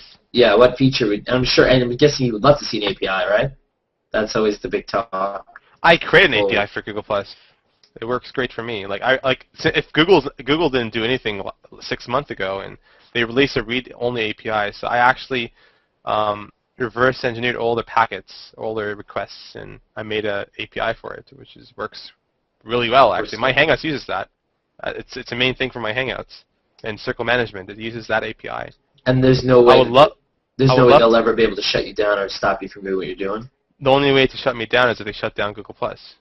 Wow, nice. Because it uses Google Plus like if they can change it, they can make it harder for me to change it, but Google Plus is a client-side application, right? Mm-hmm. So anything they could do with Google Plus, I could do it myself. Right. It's not hard. It just took me a weekend to develop the API. 1 weekend, like 2 days. That's pretty quick. So what about feature-wise? Is there a feature that you'd love to see them just implement that they're missing, they're severely lacking, that you really need? Yes, there is. I would love if Google Plus implements some sort of tagging. You would a better tagging, you mean? I'm sure you can put hashtags in posts, right? But there must be a way. There must be a way for us to integrate tags or hashtags into circles. Like I want this circle to listen to this hashtag, for example. Oh, I see what you're saying. You're saying you use hashtags or keywords to put with circles, right? Like you could do that with the search, right? You can search for a hashtag and push it into the left, right? Yeah, you can do that, but why you would rather? What you're saying is, I have a circle of Matthew and Bobby Joe, but I want my circle of Matthew and Bobby Joe to just find stuff about I was going to say cats, which is not the answer, but just find stuff about tech. And so you want to see Matt and Bobby Joe only when they talk about tech, right? Is that kind of what you're saying? Have you heard of Chime? Yeah, it's new. A lot of people have been inviting me. Chime it needs a lot of UI work, but imagine, I was thinking of doing an extension that makes Chime look like Google+. I was thinking of doing that because Chime's concept is so interesting in the way that you subscribe to, it's like Pinterest. You subscribe to people's pins, boards, right? So if I want Matthew's technology board, I don't want his Matthew's love board. Yeah. I can subscribe to your technology, not your love board. Chime does the same thing. I want to subscribe to Matthew's technology, not. And what you're talking about, it's so funny, is exactly what we talked about last night. Brought up the Pinterest thing, brought up the whole, like instead of Chris was really upset about the sliders. He's like, I don't want to slide anyone out. I think it's cool to say, because you never know what people are going to talk about. So, there's no way to know what people are going to talk about in their posts, right? So Google should basically just buy Chime and integrate that into Google+. Because, to tell you the truth, Chime is everything Google+ is except Hangouts. So if it's Hangouts with Chime, I will definitely use Chime and make an extension to make it look like Google+ or Facebook. Okay, sounds good. What about... No, because subscribing to topics is more interesting than subscribing to people. Is it, though? It depends if you subscribe to people, but you listen on topics. Right. No, I hear you. It's like when you have a newspaper. You subscribe to New York Times, but some people just look at the sports section. Right. So they make it easier for you to just... I don't know about the getting a New York Times and sports section, but no, I hear you. No, I'm just telling you. You get a newspaper. Puzzle. Some people just get a newspaper to go to the crossword puzzle, and they make it so easy for you to go to the crossword puzzle. For Google+, if you want to subscribe to a person like New York Times Magazine, like a page, but you just want to listen on their technology section, you cannot do that. You have to listen on everything they give you, all the bullshit they give you. So you can't. So Google+ is limited in that way. That's why I never use a stream. I want to discover more people, and the only way to discover more people is if people interact with my posts. Right. Like I really want to add more people, but the only way for me to add people is I want to hear them talk and discuss. Like if I talk about Internet Explorer 9, for example, let them talk, let them do a conversation and say, this is a reason. Like the way I add people is if I met them on Hangouts, right? I add them. Right. Or if they communicate with me through the posts I have, because I have like 80,000 people, which people like what I do with extensions and development, but I really want to add them back, but it's very hard to choose them now. Yeah, no, I hear what you're saying, but you'd be a little bit choosy about who you add to circles, especially at this point. And you personally had, from the Facebook and from extensions, you had a lot of people that add you quickly, so your number count grew pretty fast. Yeah. What's the first thing you talk about Hangouts? This is why you come back every day. What's the first thing that comes to mind when you think about Hangouts? Like a word or an idea? Social should be revolved around Hangouts, not Hangouts around social. And so you think Plus should be Hangouts first and everything else second? Yeah. Okay. If they want, imagine when you come in, you see a group of people hanging out, you enter that group, and then you see your social interactions around you, like a cool widget board or something. That would be cool. That's what we're doing for my Hangouts, actually. If you look at my Hangouts, the way we're going is that it's almost like you open the map view, right? Mm-hmm. And when you open, what I wanted to do is, when you come and hang my Hangouts, I wanted to open a map view of all your friends around the world, and you get to choose where the most interaction. I don't know, some crazy idea. You're kind of what you're saying to me. It's like the AOL games, like when you have like a poker table or a little game table, and all those people at the table represent people hanging out, and you could go and there's like a map of people. Like your stream is like more of a detailed map of Hangouts where you can see people at tables. You can see their personalities. You can see like if they're playing a game. Maybe more interactive. Is that what you're saying? If I was running Google+, I would basically. Let's play that. If I was running Google+, Matt, I would basically really, really, really, really make social revolve around Hangouts. And if they don't do that, it's like, why they want to implement another Twitter, another Facebook? Like, do something unique. Right. Do something that's really unique in the way that I want to come in. I want to see, like, how do I play a game? Like, why am I so addicted to playing games back in the day? I'm addicted because I come in, I see where my friends are hanging out, and I enter that multiplayer game to join them. Right? Well, that's just it. Yeah, they're not making enough about friends. They're not making like the idea that you can meet new people and then they're your friends and interact with them more. There's a separation, like, you know, there are. I was gonna open a startup before Google Plus that does something similar to Circles but much better. But the thing is, you need resources, like, and it's really hard. Like, I really wanted a way to come to Google Plus, find the conversations that I'm interested in, and interact with them, communicate with them, and be involved in them, right? Like, I want to come into Hangout, like today at 8 o'clock, there's Hangout conversations. I want to come to Hangout conversations because I know all the people are here.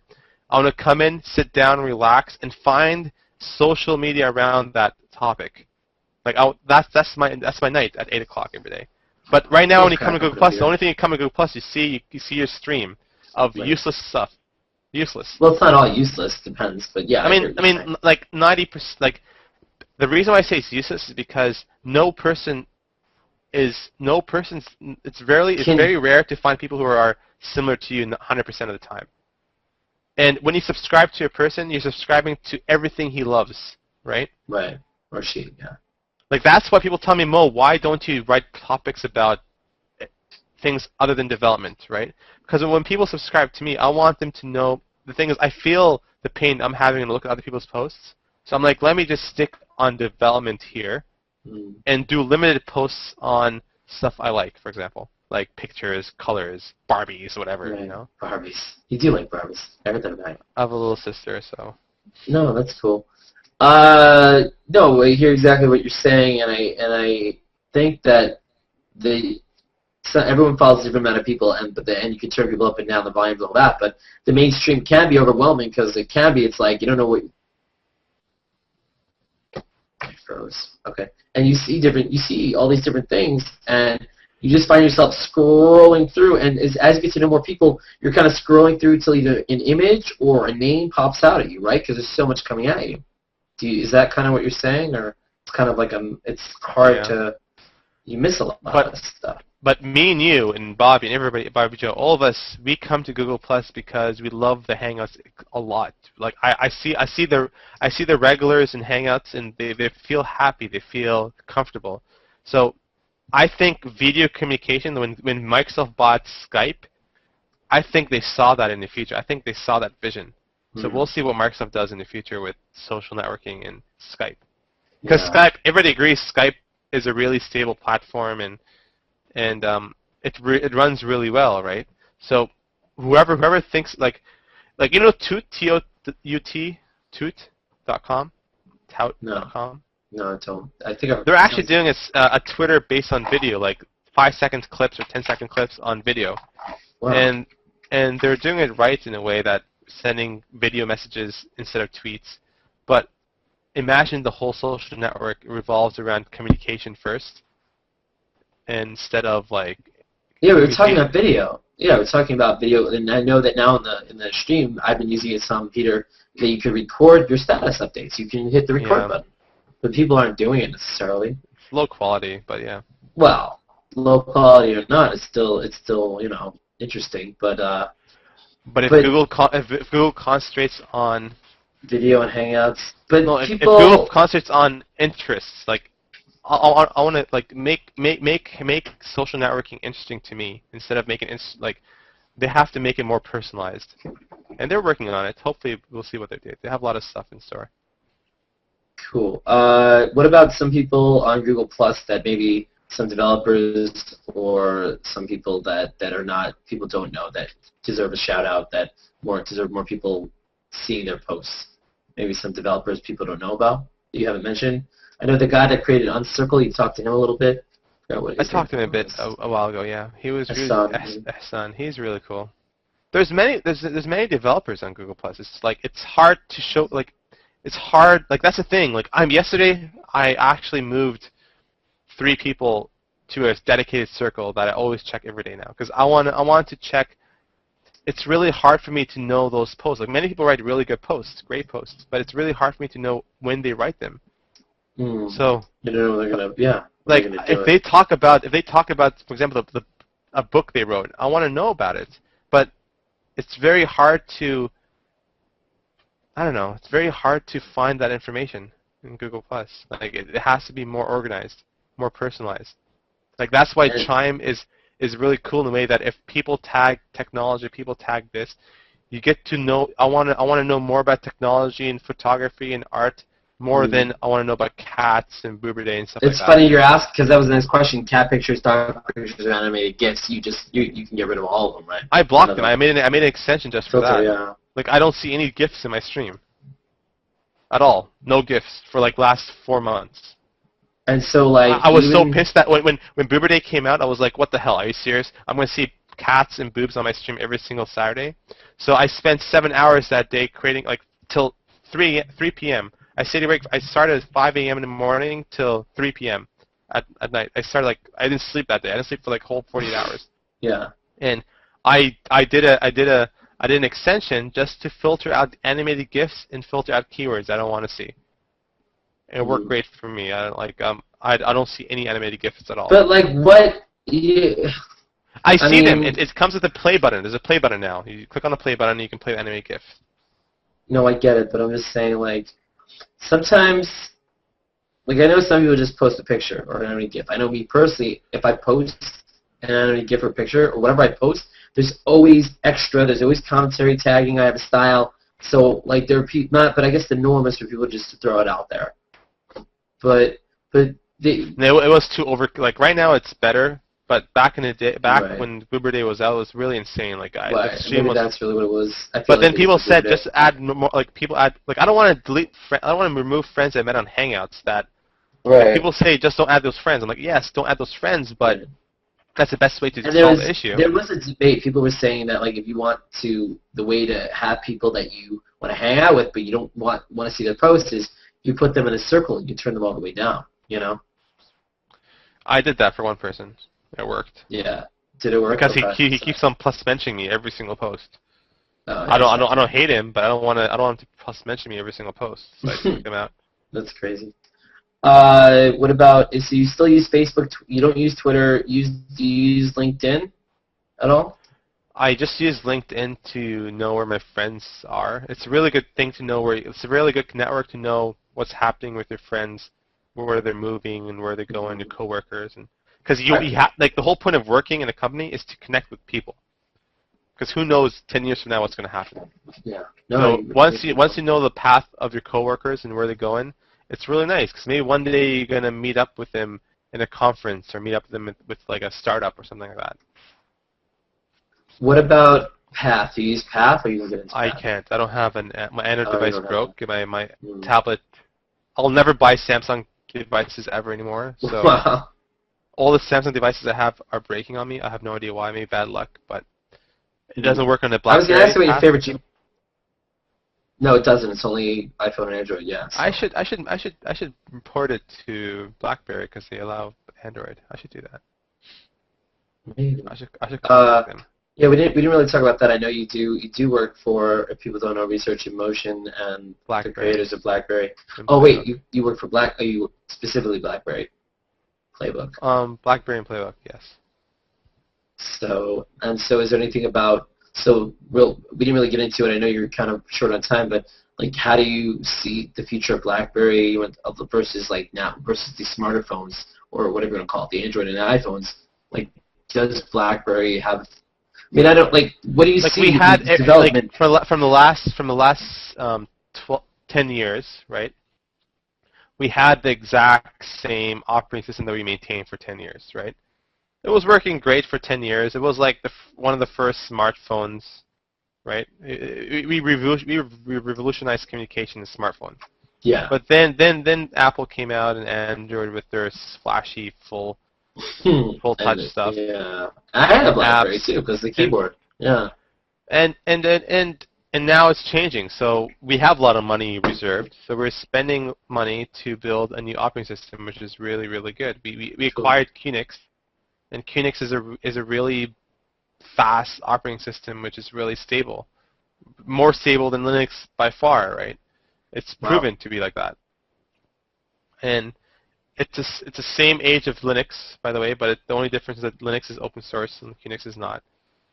But the future of BlackBerry, I think, has a lot of, like, I've seen what we have. I can't talk about it. I've seen what we can do, and it's really nice. So basically, we're basically gonna see BlackBerry phones look like iPhones and Androids, kind of, without saying yes or no. But most people like it just to stay competitive, right? In a sense, or whatever you can say. I mean, you know what to say. Like our strongest goals is making it the best communication device out there. Mm-hmm. Like we have good communication. We invented BBM. We revolutionized text, right?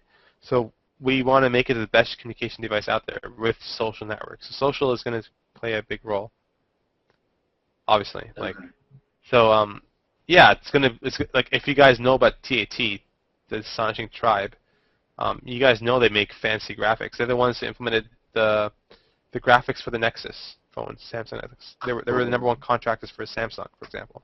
No, I didn't know that. Okay.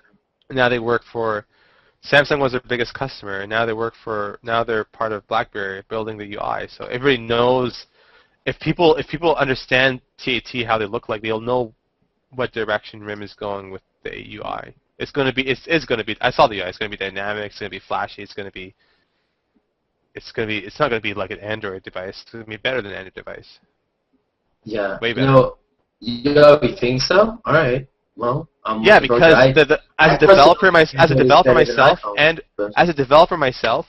Android, the only thing you can do in Android is using their own stack, their own platform, right?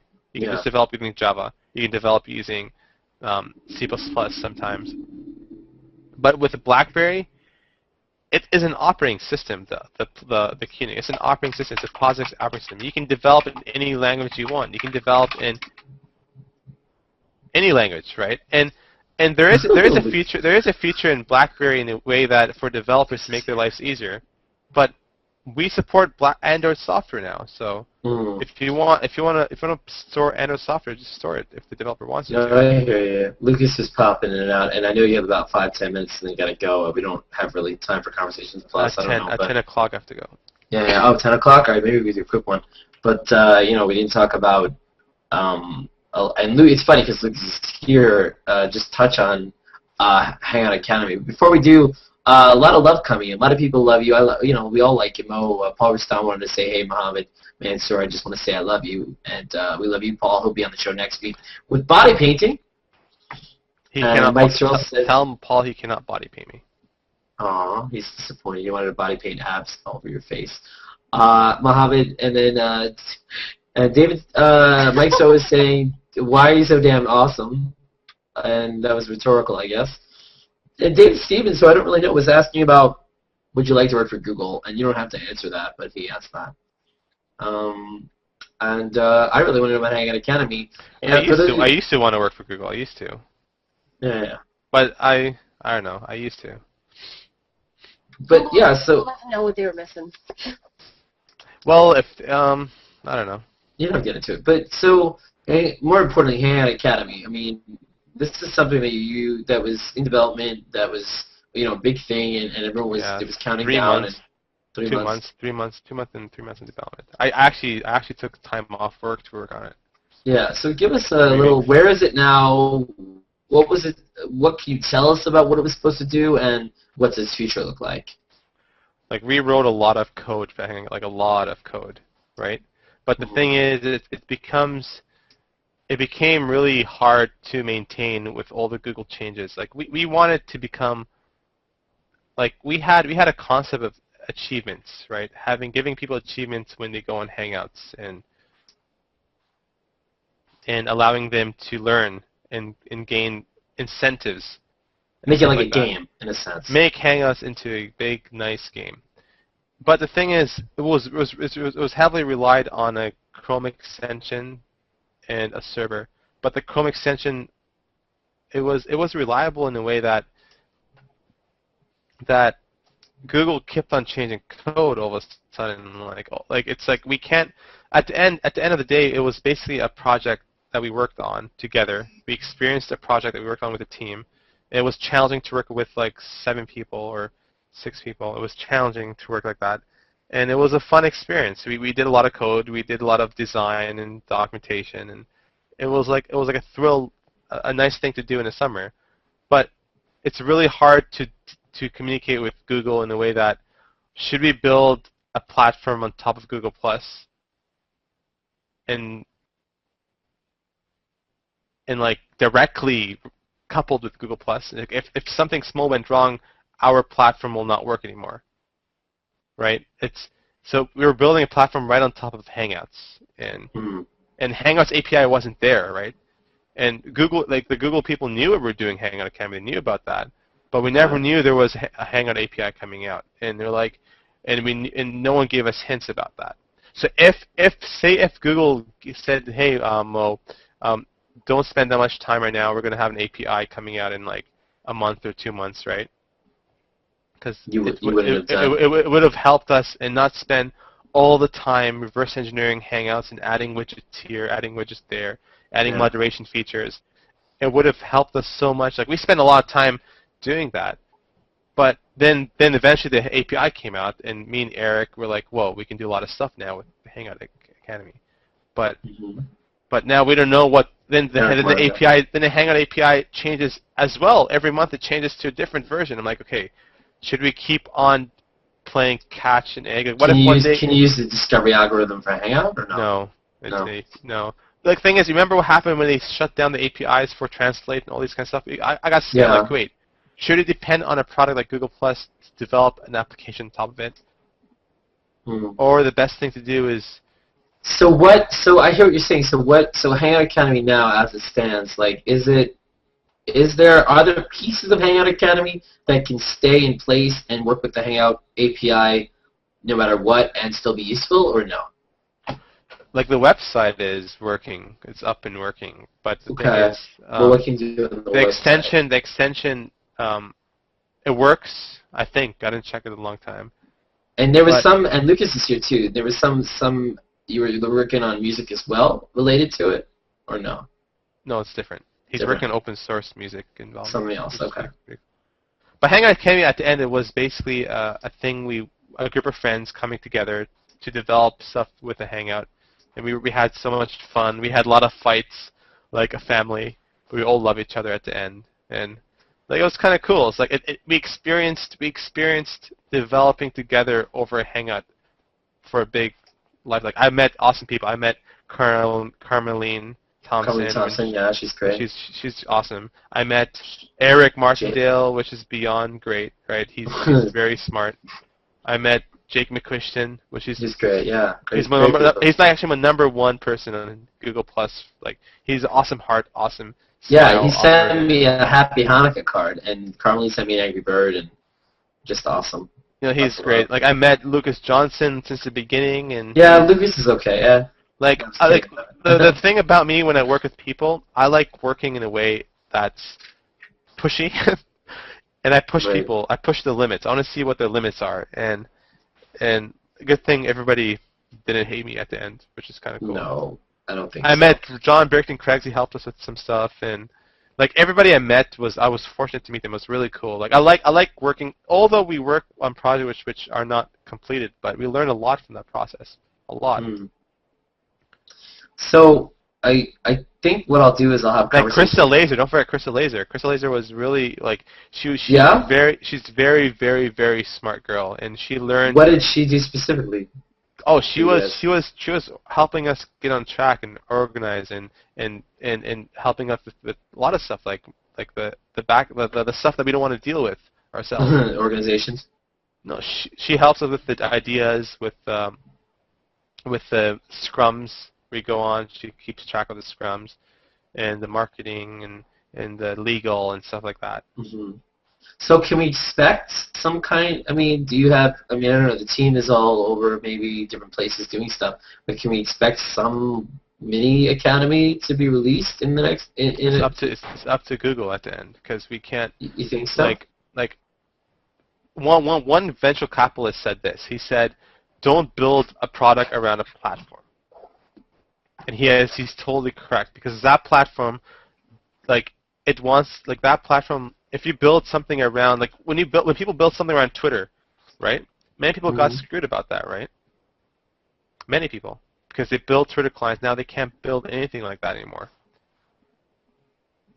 Well, it's a shame because you guys worked really hard on it. Yeah, I mean, we did work hard on it, but now we have to like.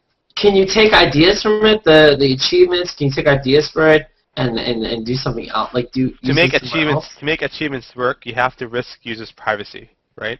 Oh, okay. Right now, you have to basically you have to monitor everyone's move, right? And put his name, his ID, and stuff like that in an external server.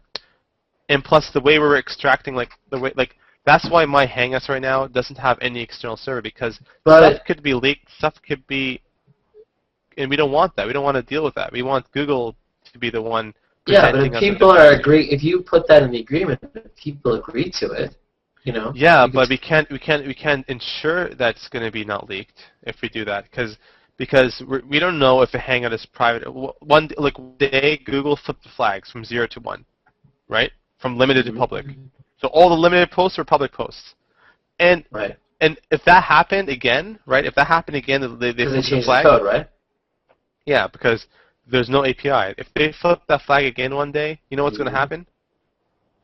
You're going to see all the limited Hangouts to become public. Everybody will see them, and we don't want to deal with that issue anymore. Like if there's a proper API to query Hangouts, then that will become easier, right? We can depend on Google. So I feel like, do you feel in your heart of hearts, in your opinion, a proper real API and a bigger Hangout API, is that something that Google will release or wants to release, or do you think that they just don't? It's not. The Hangout API right now is basically an API within a Hangout, right? Yeah. It's not. It's not to query Hangouts. It's not basic. It's really good Hangout. It's like basically adding apps in the Hangout window. Mm-hmm. But if you're a person outside the Hangout, say I want to control the Hangout, I want to make sure that I want to make the Hangout mine, right? I want to brand it. I want to do whatever I want with it. I want to put a pin inside a Hangout. So people who enter has to put a pin. But you cannot do stuff like that. Like you cannot control the Hangout itself. You can't like when you have a Hangout API, you can't force everybody in the Hangout to use that API, for example. They have to click on the buttons, the apps button on top to enable it. Which people don't have. That's yeah. So creating an app around Hangouts is really difficult and tricky. All right. Well, let's do running out of time. Let's do one more. Plus 1, plus 2, or plus 4. 1. Plus 1. All right. So, what was your maybe we talked about this, but what was your best realization or inspiration for like you had that epiphany moment about software, about extensions? Was it what you just said about Hangout, about the Hangout API or the Academy? But did you have a moment in your coding history where you just had this big epiphany about something to do, or maybe it was the My Hangouts thing discussed, or everything I develop, it's from that epiphany. Everything I do, like I don't develop just for getting credits or creds and stuff like that. Everything I develop is because something I want to use. Something for yourself. All right. Well, what the heck? Like everything I develop is something I want to use. Or for example, Krista wanted the filter. I implemented it for her because I thought it was a good idea, and I want to use it for the GIF blocking, and I implemented that. Like I don't like I never anticipated all my extensions is going to be popular. I never anticipated that. But people somehow like what I like, so. Right. No, and I think that people want to talk to you about creating extensions because people. That's the way I use the space too. I'll create a page or something that I feel like that's something I want to see. Like I created a directory. I'm like, why isn't there a directory of pages? I mean, and so I created. I was implementing that, but then someone else implemented it, and I stopped it. Yeah. For example, I'm creating an extension right now for Karen Hutton. You know her or? No. What is? It's gonna be. You guys are gonna have so much fun with that extension. I'm laughing every day thinking about it. So, give it like a week, and you'll see. Can you tell us anything about it? Karen Hutton is a popular person in Google Plus that she has a very beautiful voice. Okay. She's a voice-over artist, and Cool. And we're going to do something with that. Cool. I know a lot of people wanted like sound effects to play in Hangouts, things like that. I mean, I'm not going to touch a Hangout anymore, the Hangout itself, because it's changing so fast. Like, look, the UI's changed like 3 different UIs, right? No, it's going to keep changing. Yeah. Like, I spent so much time trying to figure that out because they don't make it easier for me. So. They don't make it easy for anybody, but. No. That's a challenge, though. That's a challenge that makes me keep on going and going because it's hard to do. I don't know if you know Ralph Herring, but he wrote in a comment in the thread, you can pre-filter. Hold on. You can pre-filter content for others by posting to certain circles only, but that requires that you know people's interests ahead of time. Of course, that's really hard to do unless you know people very well. Therefore, countering the goal of finding and interacting with new people. A downside to doing that is you lose unintended serendipity, which you talked about. Adding the ability to subscribe to people's tags, so you only see some of their posts, would be a nice feature, but could also lead to similar tunnel vision. So I think there's pros and cons of anything, and I think what he's saying makes a lot of sense. That you filter, whether you filtered or not, you still that's a big debate that could happen, because some people, like parents, they don't want their children to go see nudity, sex, right? But so they filter that, and that they have, and that's, some people don't like that. People think let everything be open, but I believe that things, like, it's a hard subject to touch on, but I personally I don't want to hear about boobs in my stream. Right. If I wanted to hear about boobs, I can go somewhere else to hear about boobs, right? I don't have to hear about. I don't want to hear about football, like sorry, George Rodenbaugh. George, I don't want to hear about. If I want to hear about boobs, I will hear about it somewhere else. That is the perfect line. Look, like, I don't want to hear about like football and like, because I can go hear somewhere else, but I want to come to this network to hear about, like, why do I go on Twitter and follow people like Paul Irish, Adios Man, like these kind of, because they talk about stuff about technology. I'm interested in what they talk about. If they talk about red ponies, I'm like, okay, why is there a conversation like red ponies? Right. It's interesting you say that, because last night, again, during the conversation, keep bringing it up, we were having this big debate, and then, of course, like, it got to the point where we brought up Legos, and people were like, oh, why, we want to hear more about the debate, and so, I mean, you can't please everyone all the time. I mean, and things, this show, I like debate, but I also like things to change up a little bit. I mean, last time we went crazy long. It's been a pleasure having you. We only have a few minutes before 10 o'clock. I know you got to go. I wish bring we the had more people time. in. You'll have to come. Well, I thought we didn't have time for that. No, I know we don't, but. All right. Well, you know what? I'm just going to invite people. Well, I would like to start a new one, but I could always just cut. Well, let me wrap up and then I'll cut it. So that was Hangout Conversations.